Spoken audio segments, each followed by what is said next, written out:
First of all, good afternoon to you, and thank you for this opportunity for me to share my experiences with, and I'm sure this is going to go to students.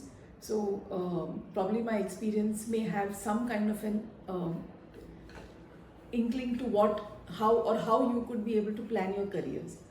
So, as a junior, I graduated from Bombay College of Pharmacy and then went on to do my masters also at Bombay College of Pharmacy, and which was with the Junior Research Fellowship from AICT.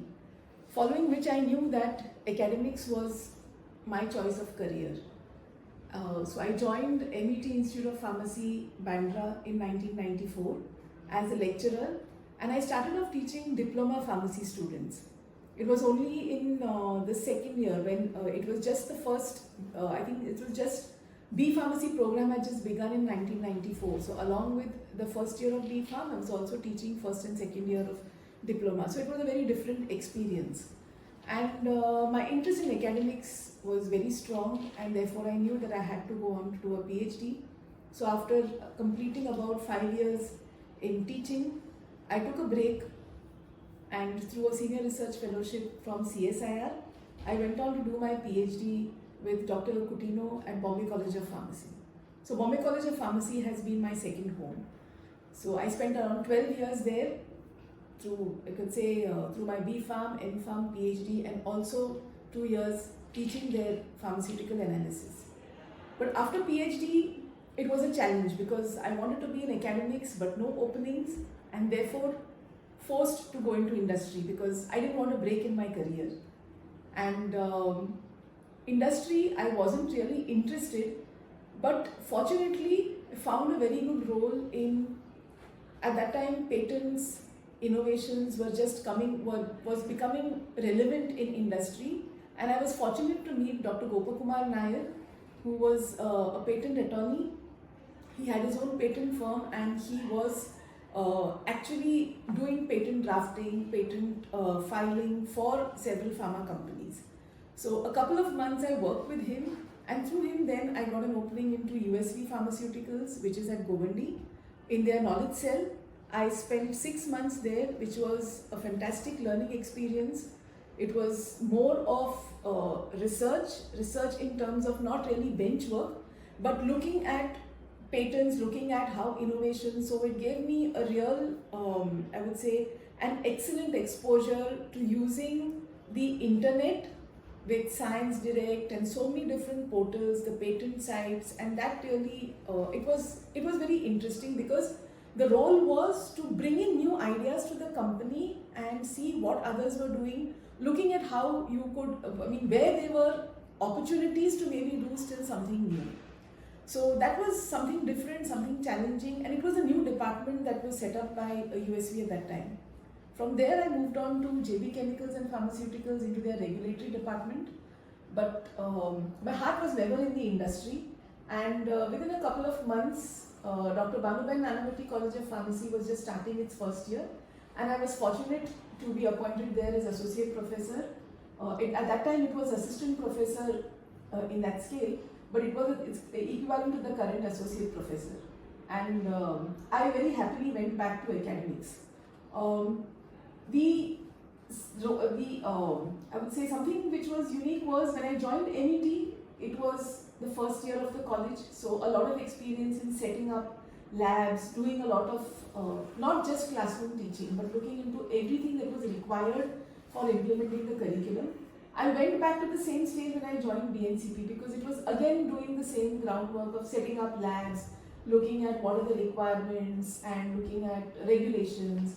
And that is where I started getting into more of, I would say, documentary work, because by then it was the All India Council for Technical Education where approvals were required, a lot more formalization of the approvals that were required for the pharmacy program. And I was given a lot of opportunity by my principal then, Dr. Nirmala Rampurohit, and the management to look at a lot of things. So I took keen interest, and that is where I spent four years at Banuben Nanavati College of Pharmacy, and from there I came to Allied Education Trust, St. John Institute of Pharmacy and Research. So that is in 2008. It was again new college, everything new, and this was still even one step maybe prior to what I had done earlier, because it was right from setting up and even looking at how to design labs. So a lot of visits to other colleges, meeting other people, looking at how things, what was good, what was good, what would have been better. So I've put, I can say, my heart and soul into this institute, and this is the 16th year I am here, and fortunate to have seen it through right from the first AICT approval, the first I could say the GR, the first university affiliation, then the approval that was for the B.Pharm program, then converting the B.Pharm to 100 intake, getting the diploma program of 60 in the same institute, which was again a challenge because of various regulatory different matters, and then of course starting the M.Pharm program. And as you all know, I mean, the last year has been, I think, one of the best years. When we completed 15 years, the institute got its accreditation from NAC with an A grade. We got the Best College Award, and we are slowly moving on to the process of autonomy. So the experience, what I would like to say from all this experience was, take every opportunity that comes. I mean, there were times when I felt that, okay, I completed the PhD because I wanted to be in academics, there were no openings in academics. But had I waited thinking that there would be an opening in academics, probably it would have been, kind of a full stop in the career. So what I would like to convey to students is, don't take a break. See the opportunities. You will realize that there is something more that is available to you, and you may realize your own other capabilities that are there. So take every opportunity and see how to make the best use of it, because that helps you to develop much more into and excel in your own skills. Makes you know things which you are not even aware of as you think of every day. Ma'am, that's really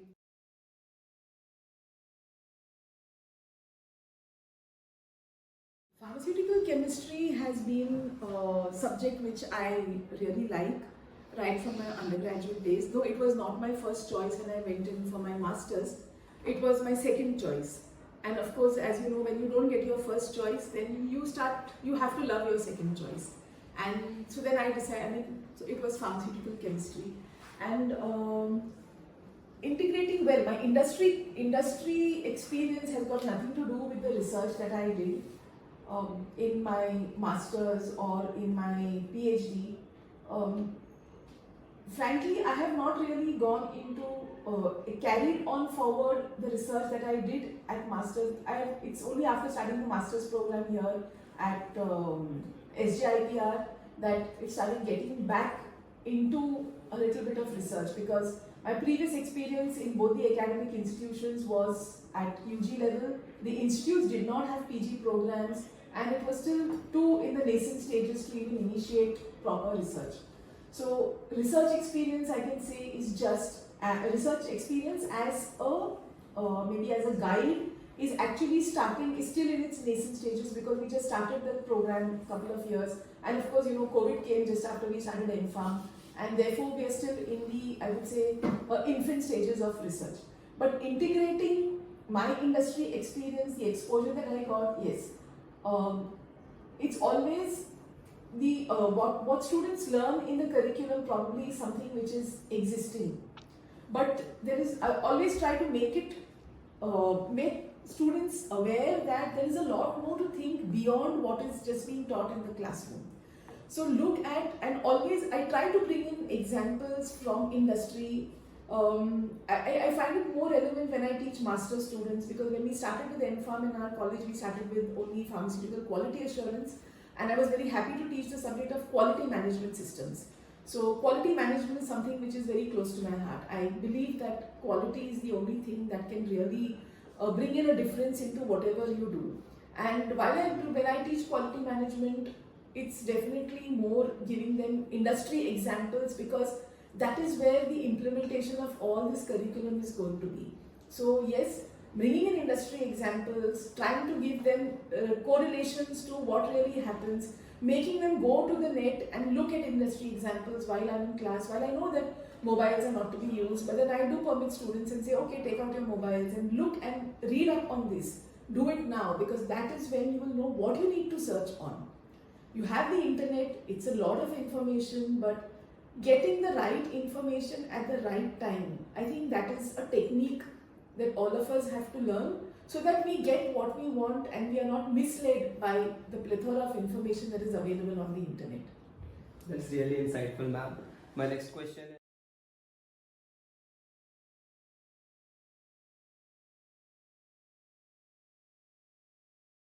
so, as I mentioned, research work is, in my capacity, it is at a very, very preliminary stage.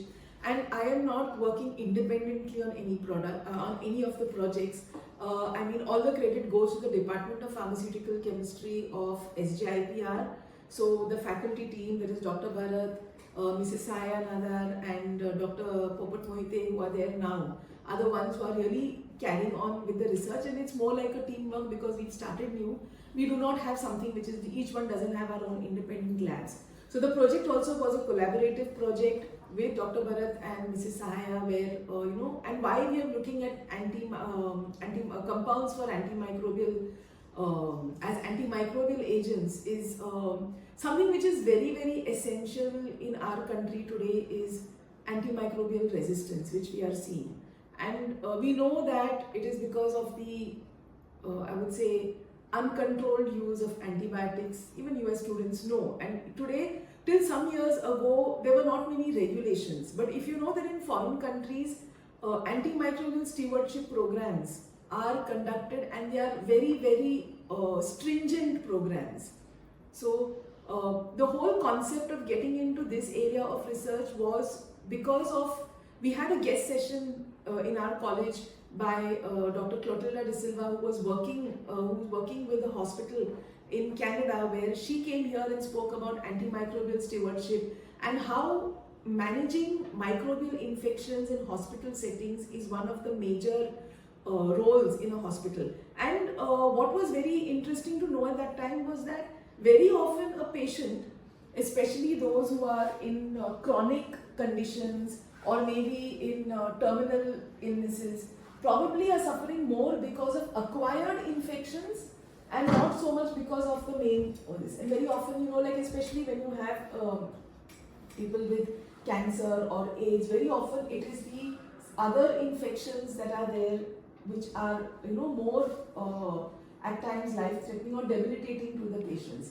And that is which actually stimulated our interest of our department. I would say it's a departmental effort, and looking at antimicrobial resistance and how what we can do at our level is at least start looking at newer compounds. So that was a project which we wrote to AICP Monrobs, and it was for looking at synthesis of novel molecules for antimicrobial activity. And it was also, since it was a Monrob project, we were able to get a Bruker FTIR for our lab. So, and then subsequently we have had smaller projects which have been sanctioned by the University of Mumbai. And currently we also have, I think, 4 students who have completed their master's programs, well appreciated thesis work which has been done, and also some good publications that have come out on this. So I would say that the whole credit goes to the Department of Pharmaceutical Chemistry of SJIPR. And that's very informative.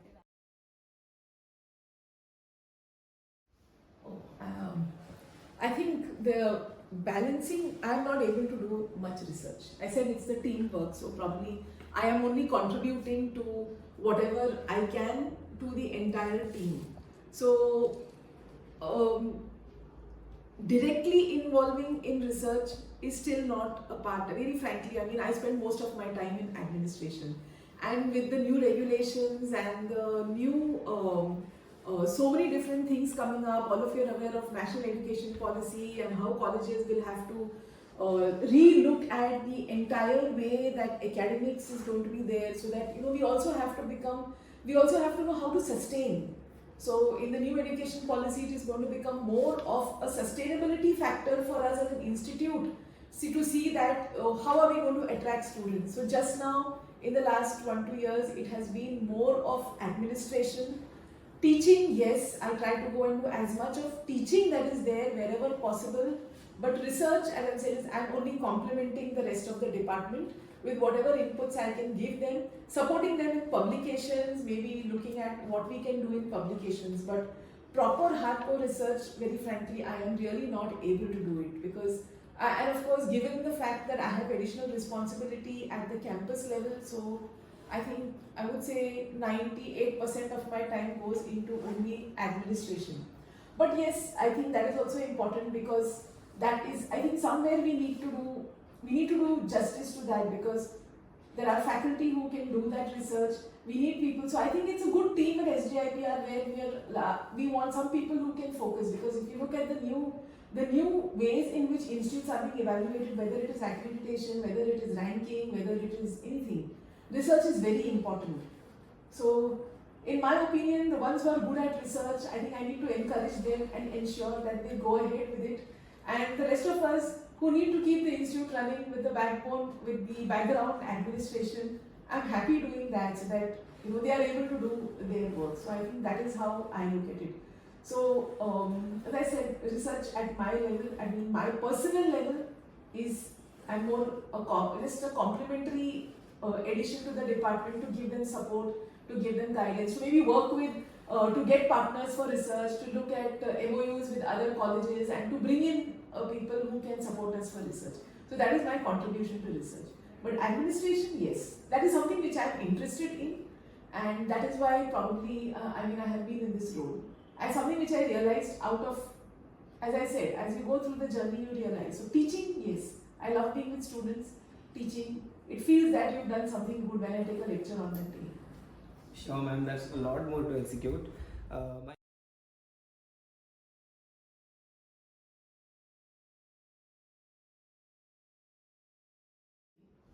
See, chemistry is always going to be the heart of research. When you say pharmaceutical chemistry, for students who listen to this, when they say pharmaceutical chemistry, their thought goes into drug molecules, and that it's only drug molecules which are important and you're synthesizing drug molecules. But if you really look at the entire concept of research in pharmaceuticals, whether it's a formulation, whether it is maybe a pharmacological evaluation, you're doing some testing, ultimately it's chemistry in the background. Okay, the nature of chemistry may be different. When you have different excipients mixed together in a formulation, the chemistry of the excipients is important. So synthetic chemistry, when you say, as I said, the first thing will come to your mind is a drug molecule that I have to be in an organic chemistry lab and I have to synthesize. But to me, I think when you say synthetic chemistry, that's an area that's never going to be out of this, because it's not only about synthesizing drug molecules. It is about synthesizing better intermediates. It's about synthesizing better excipients. It is about synthesizing maybe better carrier molecules that are required. So therefore, it's not only about active drug molecules or active the API that it is associated with. Synthetic chemistry, you need to synthesize good excipients. And just for information, we are going to be having a seminar, a symposium in our institute in the next 2 days, which is based on novel excipients. Now, what is novel excipients? How do I get novel excipients? It is through probably they are synthesized through some process. So, synthetic chemistry is not only pharmaceutical chemistry. Okay, so synthetic chemistry is revolving around any kind of a molecule that is to be improved, to be improvised, or maybe when it is combined with something else.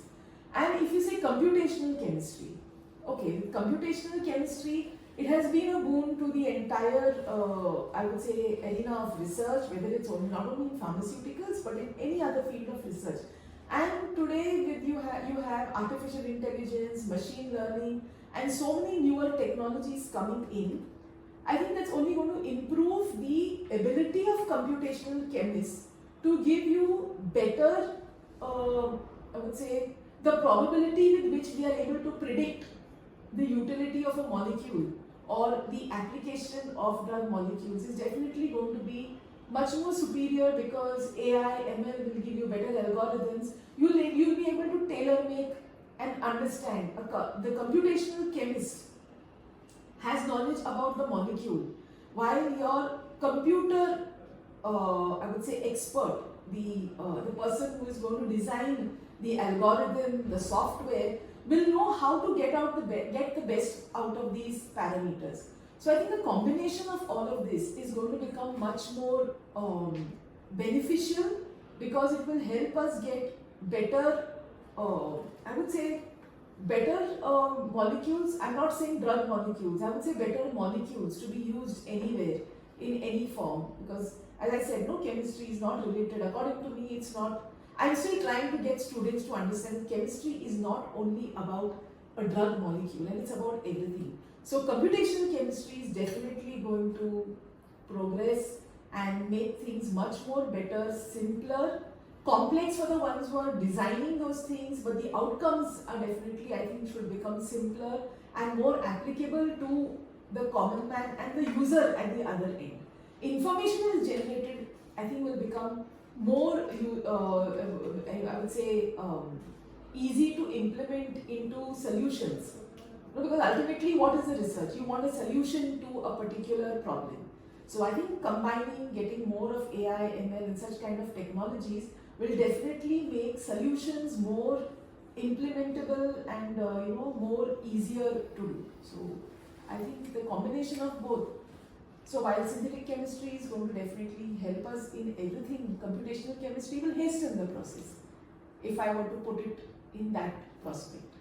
Those were some really great insights on computational as well as synthetic chemistry. Ma'am, my next question to you.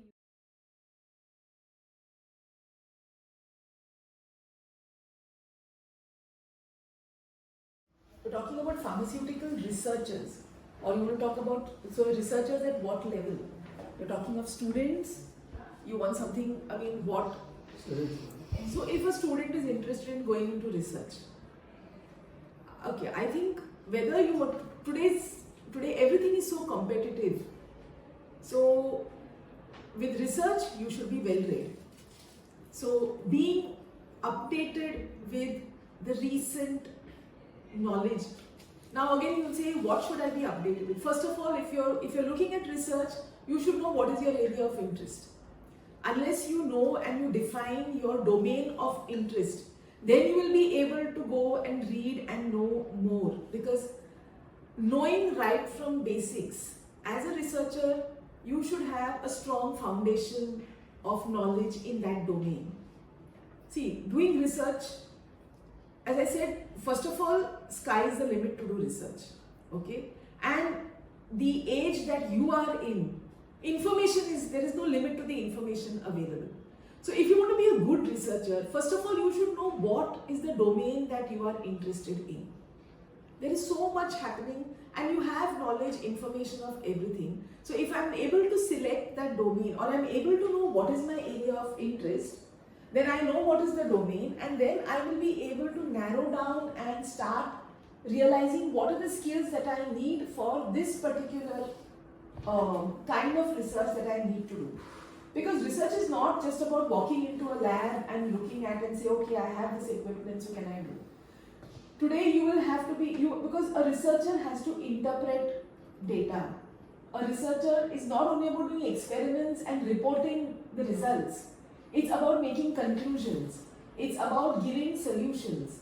So if I need to interpret my data, I need to make conclusions from that data, and I need to provide solutions to the problem that was posed to me as a research concern, as an area of research, then I need to be thorough with what are the tools that I am going to use in my whole process of research.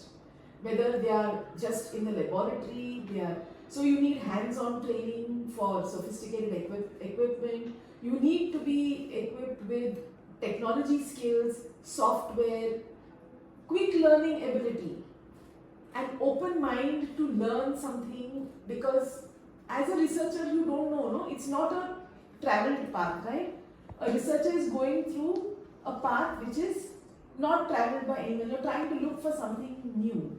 Though the word says research, but when you do research, you are trying to find, or maybe look at it with a different perspective, trying to use the same in a different manner. So you're trying to add some more innovative knowledge to probably an existing situation that is there.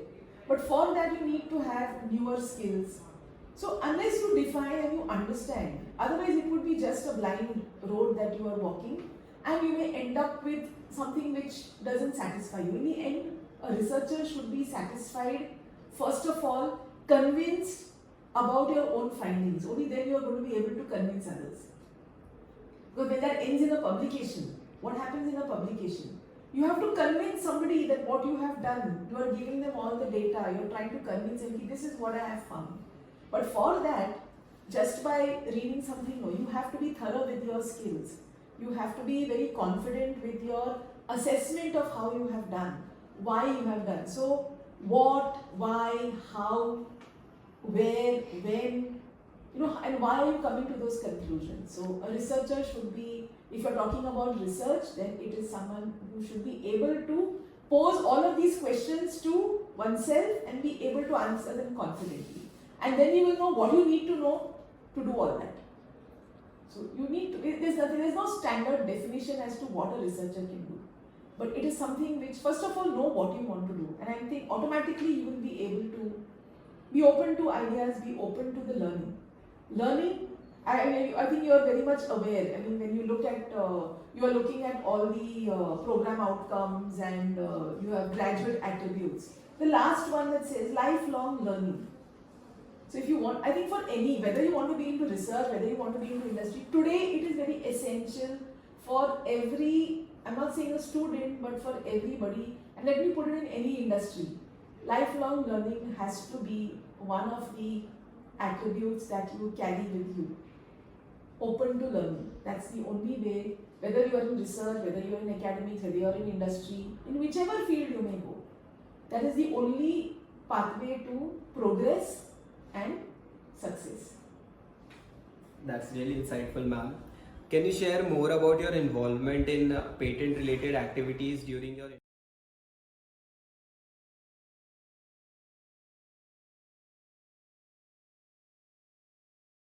Okay, with patent related, I can say I worked for just about a year in the industry, year and a half.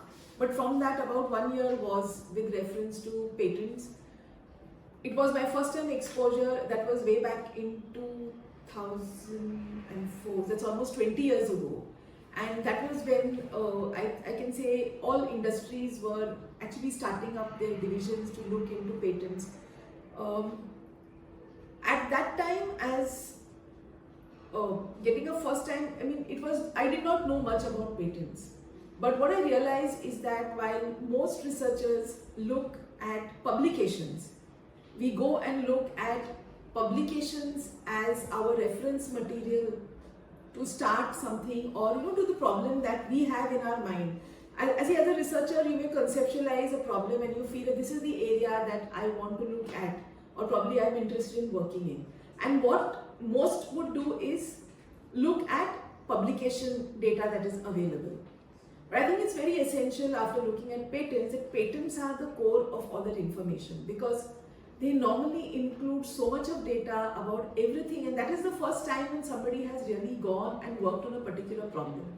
So a patent is something where they have taken up the rights for whether it's, I think you're aware that patents could be product patents, process patents. So for whatever that has been innovated by them, it's an invention, not really an innovation, it's an invention which has been protected, okay, and therefore you get a particular period. Very often it's a 20-year period that is that you are given so that you are able to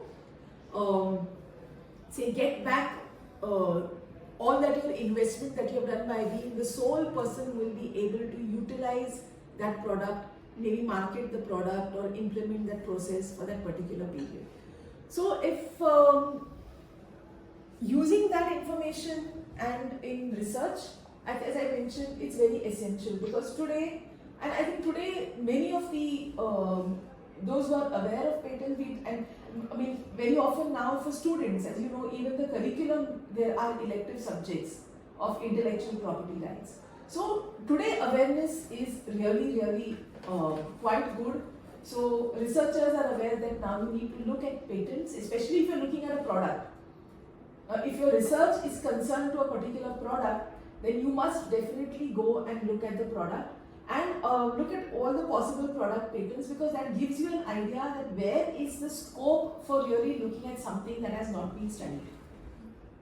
So if you are able to read and understand, now again a patent is not very similar to a publication, okay?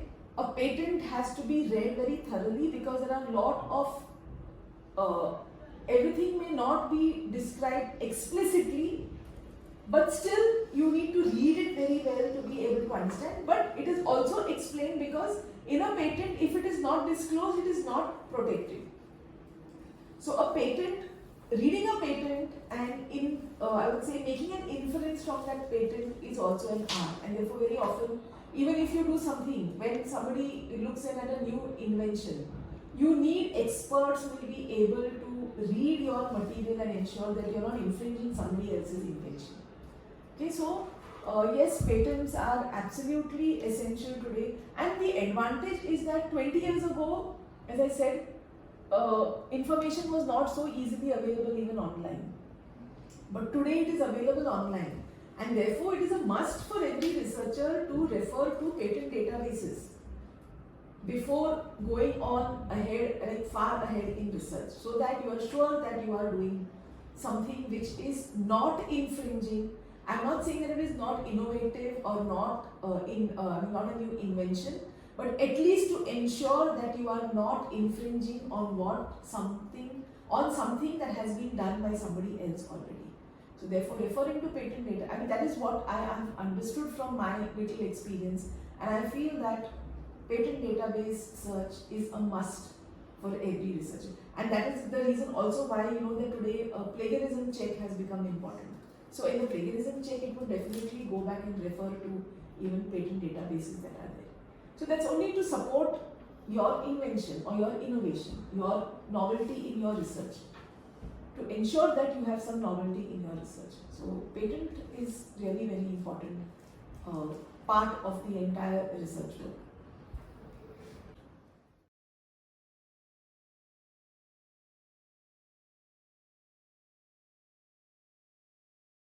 As I said, research with whatever we have done with our students, yes, it has been on synthesis and mainly for antimicrobial activity. And notable, one of our students, master students, who has also completed her masters last year, Pradnya Patil. She was awarded at the Avishkar competition of the University of Mumbai. So I think that is quite an achievement for us at the basic level of research that we are in. And for students, undergraduate students, of course, today you have opportunity in projects which are there. So, as I say, research is not something which is only about novelty, only about inventing something new. I hope you understand the difference in invention and innovation, right? So even using something in a newer way, that's an innovation. It's an existing thing, but there are so many new terminologies that have come up, like repurposing of drugs when you saw it during COVID times and so on. So when of course during lectures, when you interact with students, we have sessions that are conducted. So these are ways in which we are trying to get students to know that research is definitely important. More so, I would say our management, the management of this institute as the Allen Education Trust is very keen on inculcating more of research, and therefore we are now having a lot of tie-ups with international universities. So our campus has also signed MOUs with the Penn Hub, that is universities under the Pennsylvania State of Higher Education, and we are having tie-ups with some of the universities, and very soon, especially in the area of biotechnology, which is an area which is not really being covered in our pharmacy curriculum.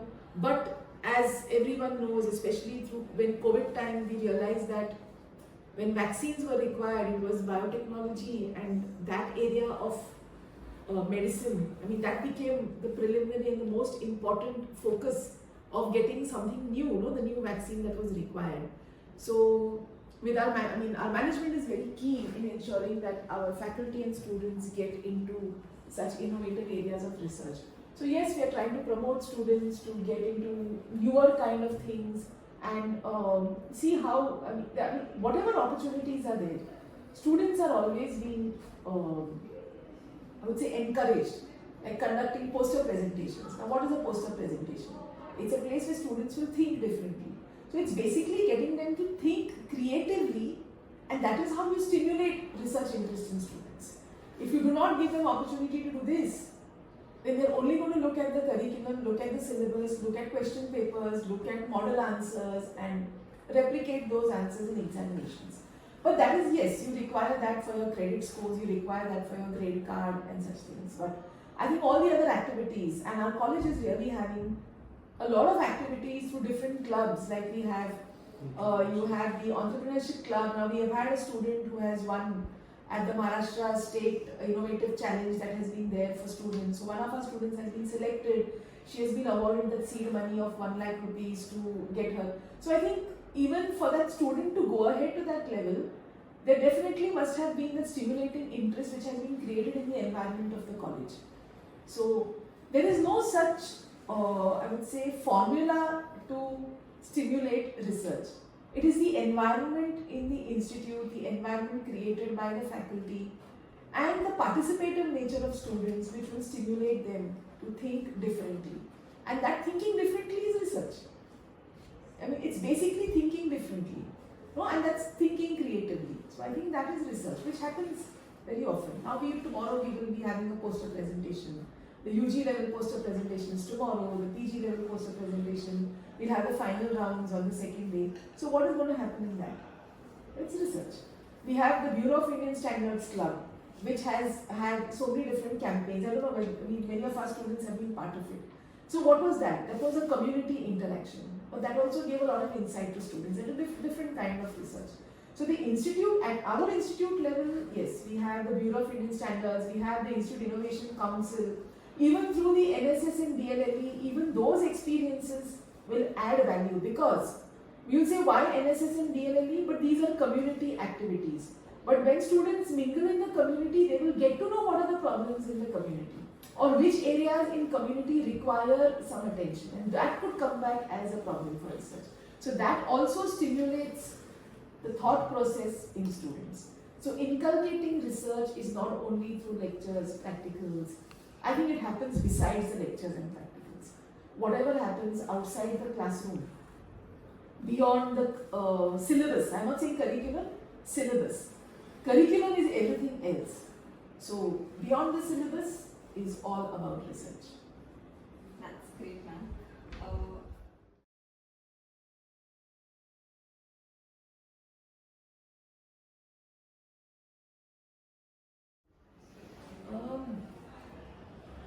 If you say quality of teaching, now you're asking me how accreditation and Quality assurance. quality assurance. So I believe that quality is most important in everything. For me, if you don't do it with quality, then you don't do it at all. No, you do it once, you do it well. So I think when we take a lecture, I'm not going to repeat the lecture. So I have to ensure that my content is up to the mark. And how will I judge if the students are attentive, engaged? I don't know that. I probably have to ask this question to my students, whether the lectures have been of quality.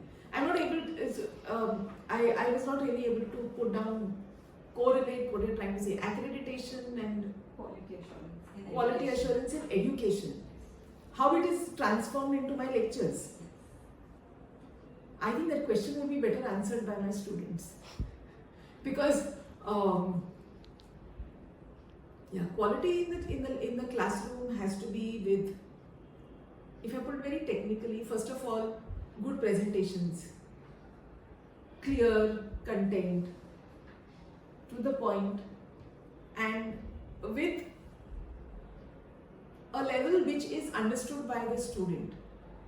So, while I mean, if you ask me as a teacher, my perspective is always going to be, any teacher would say yes, that whatever I have done is of the best quality. But I think so as I said, if you're asking about my lectures, you need to take feedback from students to get that answer. I wouldn't be able to comment on that.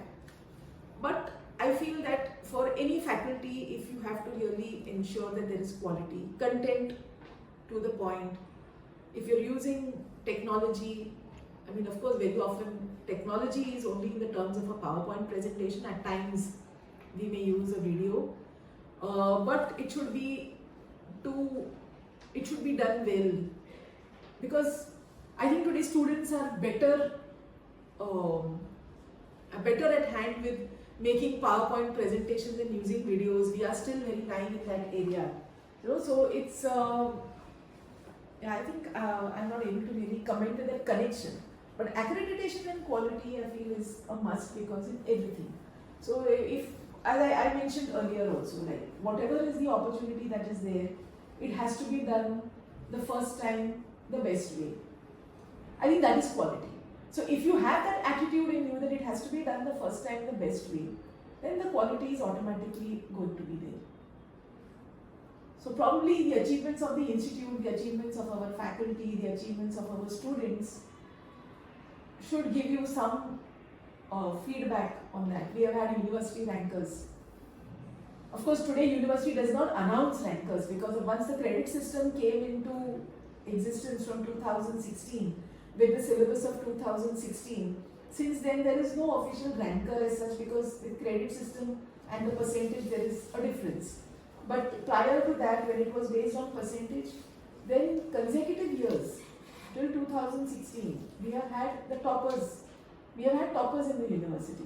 So for a young college, you get toppers and local students more than that. If somebody would say, okay, you have local students. So I believe that there is nothing like local or whatever. I mean, it doesn't matter to the background of student or the background of faculty. That doesn't matter. If you have the concept in you that you want to do whatever you are doing well, in the first time itself, then you will give, people say 100%. I don't believe in 100% because whatever you can do best at that point is important. Repetition is out of question. Ma'am, last question.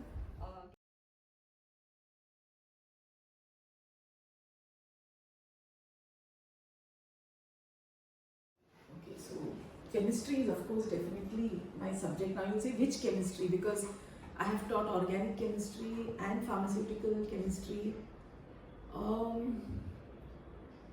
But yeah, at the base level, I would still think that organic chemistry is something that I would like to teach because it's the basics. And when you go to pharmaceutical chemistry, it's more of applications. It's more of applications, and pharmaceutical chemistry is more of aligned with pharmacology. So you need to have a background of pharmacology, and then pharmaceutical chemistry will make sense to a student, right? But organic chemistry is core chemistry, and I think some very basic. If you would ask me which topics I would like to teach in a class, then I would love to teach stereochemistry because that is something which I feel is very, very, students find it very difficult, but I think it's one of the most, and it's one of the most essential things. If you're very clear on those basic concepts, then pharmaceutical chemistry is not difficult at all. Because actually, if you see pharmaceutical chemistry, you have to remember some structures, but it's in organic chemistry where you do application. You are applying your knowledge, your understanding of those chemical concepts which are there. So yes, though I don't teach much of organic chemistry now, I teach some part of pharmaceutical chemistry. So, on behalf of the Indian Pharmaceutical Association, Maharashtra State Branch Students Forum, we would like to thank Dr. Savita Tauro for sparing her valuable time with us. Thank you, ma'am. Thank you, and I hope I have done justice to your session. Thank you very much for the opportunity, and thanks to the IB MSV team also for giving me this opportunity.